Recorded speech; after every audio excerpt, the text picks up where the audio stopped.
नमस्कार, मी श्रीकांत उमरीकर. आपण पाहतात ॲनलायझर. लाईक करा, शेअर करा, सबस्क्राईब करा. ॲनलायझरचं ॲप डाउनलोड करा.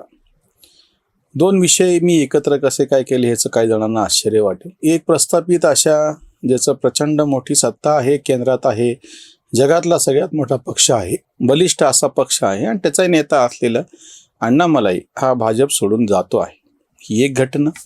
आणि दुसरं, काँग्रेस जनता पार्टीचा संस्थापक अभिजित दीपके आज भारतात परतलेला आहे. आता सकाळी त्याचं आगमन झालं, जंतर मंतरवरती गेला. मी दोन्ही विषय एकत्र का करतो आहे सगळ्यांना आश्चर्य वाटेल. म्हणजे एकीकडं ज्या भाजपबद्दलचा राग एका प्रकारे सर्वसामान्य लोकांमध्ये आहे असं विरोधकांना वाटतं आहे, अस्वस्थता आहे, महागाई आहे, पेपर फुटीमुळे सगळा भारत कसा उकळलेला आहे, विद्यार्थ्यांच्या मनामध्ये कशी खदखद आहे, विद्यार्थ्यांनी आत्महत्या केल्याच्या बातम्या वर्तमानपत्र आवर्जून भडक पद्धतीनं मोठ्या करतायत. खरं तर वास्तविक आधी पेपर फुटलेले होते. ह्याच्यापेक्षाही वाईट पद्धतीने हे सगळं मॅनेज कसं झालेलं आहे, काय काय सगळ्या कथा आता बाहेर येत आहे. पण नेमकं ह्यालाच मोठं करायचं, मंत्र्याचा राजीनामा कसा घेतला पाहिजे, त्याच्यानंतर मुख्य सरन्यायाधीश यांनी झुरळ कसं म्हणलं तरुणांना, याचं निमित्त करून अभिजित दीपके आणि त्याच्या पाठीमागं असलेली सगळी लॉबी. आणि त्याच वेळेस त्या प्रस्थापित पक्षामध्ये गेल्या जवळपास 5-6 वर्षापासून सक्रिय असलेला, दक्षिणेतला सगळ्यात लोकप्रिय चेहरा असलेला, IPS अधिकारी राहिलेला, उच्च विद्या विभूषित असलेला, बहुजन समाजातला, दलितातला प्रतिनिधी हा कसा भाजपचा नेता होते वगैरे वगैरे या सगळ्या गोष्टी. आणि त्यानं आता भाजप सोडलेलं आहे. हे मी एकत्र का लावतोय त्याचं तुम्हाला मी कारण सांगतो. सगळ्यात पहिली गोष्ट दोघांनाही लागू पडती ती अशी, राजकीय चौकट नावाची, राजकीय पक्ष, संविधान, त्याच्यानंतर ह्या निवडणुका, ह्या सगळ्यांची एक पद्धत आहे. 1952ला भारतातली पहिली निवडणूक झाली, तेव्हापासून ते आजपर्यंत सार्वजनिक निवडणूक झाली, सार्वत्रिक निवडणूक झाली. राज्यातले असो, विधानसभेच्या असो, नगरपालिका, महानगरपालिका, पंचायत समिती, ग्रामपंचायत, स्थानिक स्वराज्य संस्थांमध्ये कुठल्याही निवडणुका असो, त्याची एक पद्धत, त्याची एक शैली आहे. ती जर तुम्ही समजून घेऊ शकल ना, तुम्ही आतमध्ये असा की बाहेर, म्हणून मी अण्णामलाई आणि अभिजित दीपकेला एकाच तराजूमध्ये त्या पद्धतीने ठेवतोय. दोघे उच्च विद्या विभूषित आहे, दोघेही वयानं आतील. हा तर तरुणच आहे, त्याचंही वय काही जास्त नाही अण्णामलाईचं. तुम्हाला जर ही प्रस्थापित राजकीय व्यवस्था समजली नाही तर तुम्ही राजकीय क्षेत्रात काही करू शकत नाही. याला सगळी संधी होती, सगळा फ्री हँड पक्षानं दिलेला होता, त्याच्यावरती प्रचंड मोठ्या प्रमाणात सगळी संसाधनं दिलेली होती, त्याच्यासाठी स्वतःसाठी प्रचारासाठी त्याला हेलिकॉप्टर पण दिलेलं होतं. एवढं करून राजकीय यश मिळालं नाही. त्याला स्वतंत्रपणे निर्णय घ्यायला लावले तरी नाही आलं, तडजोड करावी लागली AIADMKशी, कुठलंही काही करून पहा, पण प्रत्यक्षात यश काही मिळालं नाही कुठलंच. प्रदीप सिंग म्हणून जे माझे लाडके पत्रकार आहेत ज्येष्ठ हिंदीतले, त्यांनी एक फार वेगळा व्हिडिओ केला, कोणी त्या विषयावर बोललेलं नव्हतं. मागच्या लोकसभा निवडणुकीमध्ये पराभव झाल्याच्या नंतर 3 महिने म्हणजे सप्टेंबर, ऑक्टोबर, नोव्हेंबर असं काहीतरी इंग्लंडमध्ये जी एक ऑक्सफर्डच्या वतीनं म्हणून एक घेतलं जातं नेतृत्वाच्या संदर्भातली परिषद, त्याच्यासाठी हा कसा गेलेला होता. आणि अशा पद्धतीच्या कॉन्फरन्सेस, अशा पद्धतीचे वर्कशॉप्स वगैरे अटेंड करून काही नेतृत्व तयार होत नाही, असा त्यांचा थोडासा सारांश प्रदीप सिंग यांच्या त्या व्हिडिओतला. म्हणजे अण्णामलाई सारख्यांची जी एक प्रत्यक्ष काम करू ना, आता म्हणजे अभिजित दीपकेवरती तरी अशी टीका करता येते की तुला काय वस्तुस्थिती माहिती नाही, तू काय काम केलेलं नाही, चळवळीत नाही, बाहेर होतास आणि अचानक येऊन टपकलास. ह्यानं तर प्रत्यक्ष काम केलेलं, स्वतः IPS अधिकारी राहिलेला आहे, त्याच्यामुळे त्याला सर्वसामान्य ह्याची पण माहिती आहे, कामही केलेलं आहे.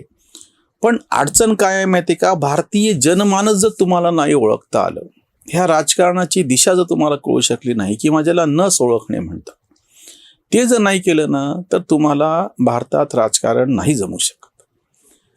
तुम्ही कुठल्या पक्षातले आहात, तुम्ही किती हुशार आहात, तुम्ही किती चारित्र्यवान आहात, तुम्ही किती नैतिक आहात, असा मुद्दाच नाहीये. तो तर एक भाग आहेच, पण तेवढा मुद्दा नाहीये. अरविंद केजरीवालची आत्ता त्यांनी जे केलेलं भाषण आहे अण्णामलाईनी, आणि अभिजित दीपके ज्या पद्धतीनं व्यवस्थेच्या विरोधात बोलतोय, ही अशीच भाषा अरविंद केजरीवाल यांनी बोललेली होती. काय झालं त्याचं? अशीच भाषा जनता आंदोलनामध्ये जेव्हा जयप्रकाश नारायण यांनी जनता आई है कुर्सी खाली करो, कशासाठी आली? मग तुम्ही प्रत्यक्ष निवडणूक लढवायच्या होत्या. आज सगळे, मी स्वतःही जयप्रकाश नारायण यांचं अतिशय महान व्यक्तिमत्व म्हणून त्यांना आदर त्यांच्या बाबतीत व्यक्त करतो, पण हा जो मुद्दा होता जनता आई है कुर्सी खाली करो. म्हणजे काय? रस्त्यावर उतरायची गोष्ट काय? आंदोलनापुरतं आपण समजू शकतो. राजकीय दृष्ट्या तुम्हाला अधिकृतरित्या निवडणूक लढवूनच पराभव करावा लागेल ना. निवडणुकीच्या शिवाय किंवा मला निवडणूक जिंकता येत नाही म्हणून निवडणूक व्यवस्थाच बेकार आहे आणि ह्याच्या पद्धतीनं नाही रस्त्यावर उतरून जनजीनं आंदोलन करावं, सत्ता परिवर्तन व्हावं, ही काय गोष्ट? किंवा आपण ज्या पक्षात आहोत 5-6 वर्ष सगळं काम केल्याच्या नंतर उलट एक चांगली गोष्ट झाली की अण्णामलयांनी कुठलेही अपशब्द वापरले नाहीत, भाजपवाल्यांनी कोणी त्याच्याबद्दल काही बोलले नाही. ही एक चांगल्या प्रगल्भ राजकीय संस्कृतीचं द्योतक म्हणून मी त्या दोघांचे त्या दृष्टीनं अभिनंदन करतो. अन्यथा पक्षातून गेला म्हणजे शिंदे मिंदे 50 खोके एकदम ओके, गद्दार फिद्दार, आपण हे सगळं खुद्दार गद्दार ही भाषा आपण आपल्याच महाराष्ट्रातली ऐकलेली. त्याच्यामुळे एक फार बरं झालं की जाणारा आणि जिथून चाललाय त्याचे दोघे जरा शांत बसलेले, त्याच्यावरती कोणी काही प्रतिक्रिया व्यक्त केली नाही. 6 वर्ष काम केल्याच्या नंतर जेव्हा त्यांच्या लक्षात आलं की आपल्याला यश मिळत नाही, कालचा एक विजयसारखा एक अभिनेता नेता बनतो, त्याला यश मिळतं, तो मुख्यमंत्री पदावर जाऊन बसतो चक्क. म्हणजे अण्णामलई सारख्याला खटकलेली गोष्ट उलटी ही असणार आहे. भाजपवरती रोष असायचं काही कारण नाही. भाजपने तर सगळेच 13च्या 13 पानं, आपण रम्मीमध्ये म्हणतो ना, 13च्या 13 पानं तुमच्या हातामध्ये आहे. 2 पिवर आहेत, एक जोकर आहे, एक तिरट आहे, सगळं आहे तुमच्या हातामध्ये. तुम्हाला रम्मी नाही करता आली, तुमची अडचण आहे त्याच्यामधली. फक्त तशा पद्धतीनं तुम्हाला सगळी व्यवस्था तुमच्या हातामध्ये होती, पण तुमच्या ज्या संकल्पना आहेत त्या जनमानसाला ओळखून त्या पद्धतीच्या नाही.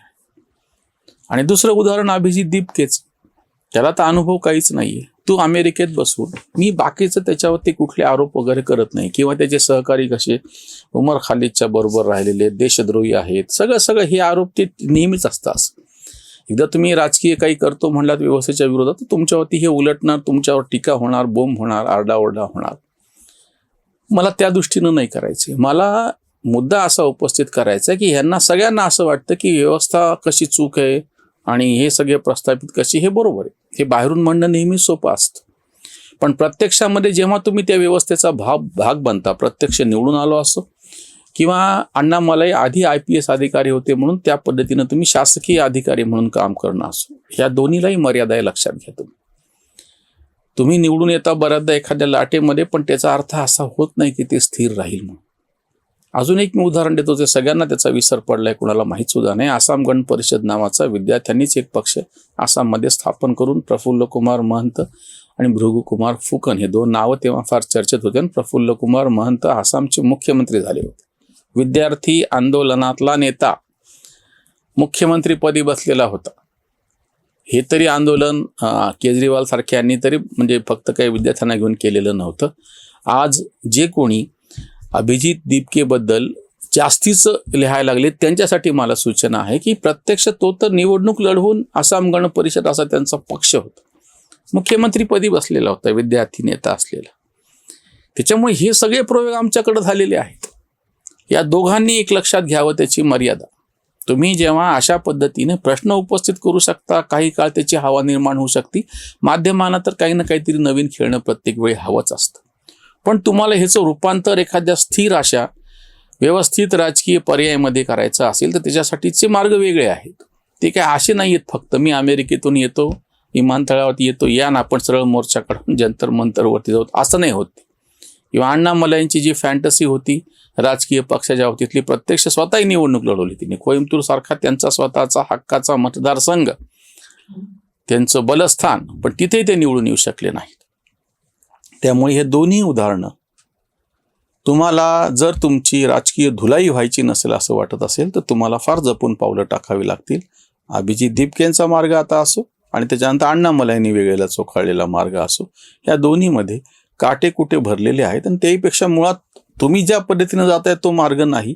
प्रत्यक्षामध्ये सगळ्या जुन्या नेत्यांच्या अनुभवान तुम्ही बघितला असेल तर अतिशय वेगळा असा, लोकांची नस ओळखता आली पाहिजे असा तो कठीण आणि अवघड असा मार्ग आहे. अण्णामलईंनी भाजपचा त्याग केला, त्याच्यावरची ही उसंत वाणी.